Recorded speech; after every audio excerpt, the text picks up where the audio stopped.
Assalamualaikum Ustazah dan mahasiswa. Saya pernah difitnah orang ya, tetangga saya Ustazah, tapi sudah dibalas Allah lebih pedih dari saya. Tetapi ya saya baiki saja Ustazah, dan orangnya kalau punya hajat ya pinjam piring, sendok saya ya. Dan saya jangan pernah didolimi juga, tapi lain orang. Sampai pernah menangis ke Allah. Sebenarnya saya kalau ingat ya terkadang sakit di hati saya Ustazah, tapi juga saya baiki saja. Orangnya juga kalau punya hajat pinjam piring juga, sendok itu tadi. Nah ini mungkin cerita ini ya. Tetapi kalau misalkan boleh nggak kita ini Ustazah bilangin tadi, kan biasanya kalau tetangga kita dibalas oleh Allah, rasa no kan, itu kan ada. Kalau meskipun nggak terungkap dari tenggorokan kita atau mulut kita itu tadi, di hati itu ada gitu. Itu gimana ya? Itu diantara yang kemudian hal lain ya, yang kemudian harus kita tahan. Ya. Harus tahan juga. Harus kita tahan itu adalah ketika kemudian kita itu tidak cocok dengan satu pihak gitu ya.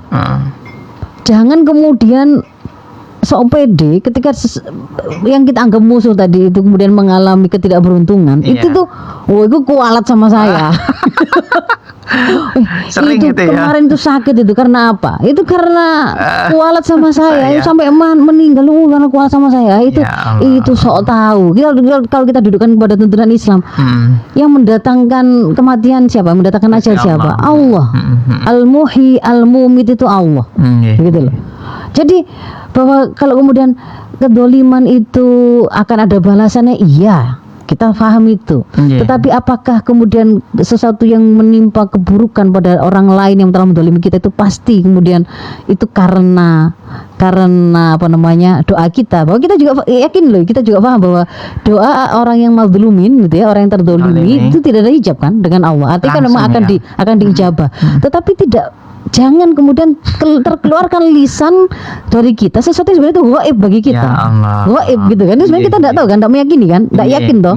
Tapi kan paling juga, tapi itu kalau paling sudah jangan terlontarkan. Kalau mau tersimpan dalam hatimu ya nggak apa-apa, aman-aman saja. Begitu dikeluarkan itu akan membuat berarti kemarin itu doakan sampai mati tonggolnya, berarti kan bisa jadi begitu kan ya. Misalkan gitu ternyata saking kepingin kualat itu didungan sampai kayak gini lah. Karena dikeluarkan begitu tuh akhirnya bisa jadi satu sisi mengungkap aib, membuka aurat, begitu. Tetangganya ya. Nggak boleh Ustazah ya. Jadi jangan.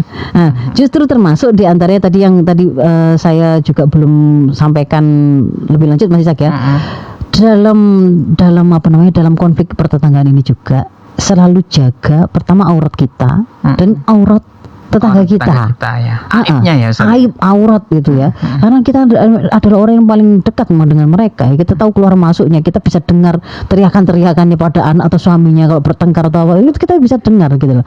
Maka kayak tuntunan dari Rasul kita itu, kalau kita masuk ke rumah orang itu pulangnya itu keluar dari situ tuh bergayalah seperti orang yang buta dan tuli, nggak lihat apa-apa, nggak dengar apa-apa gitu loh.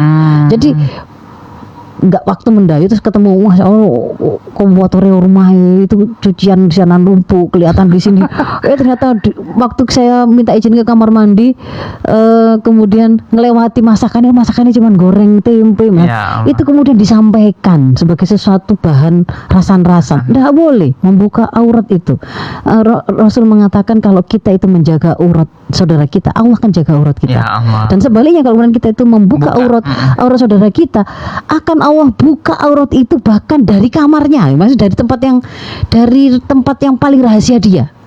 Kan kita sering lihat itu orang-orang yang mudah sekali mengungkap aurat orang itu kembali ke diri. Ternyata itu kemudian Allah mengungkap. Cara Allah mengungkap rahasia dan aib kita itu dari balik kamar kita, dari balik rumah kita yang paling private sekalipun itu bisa begitu. Bayangkan kalau misalkan ya satu saat yang kita itu pernah ngechat di grup kah, ke personal kah, itu dengan kalimat-kalimat yang itu isinya itu sangat tidak layak. Seandainya kemudian tetangga yang kita rasani tadi itu kemudian bocor loh, chat itu tadi, kita punya muka nggak untuk kemudian malunya luar biasa kan begitu kan ya. Jadi hati-hati, pokoknya jangan sampai keluar lah.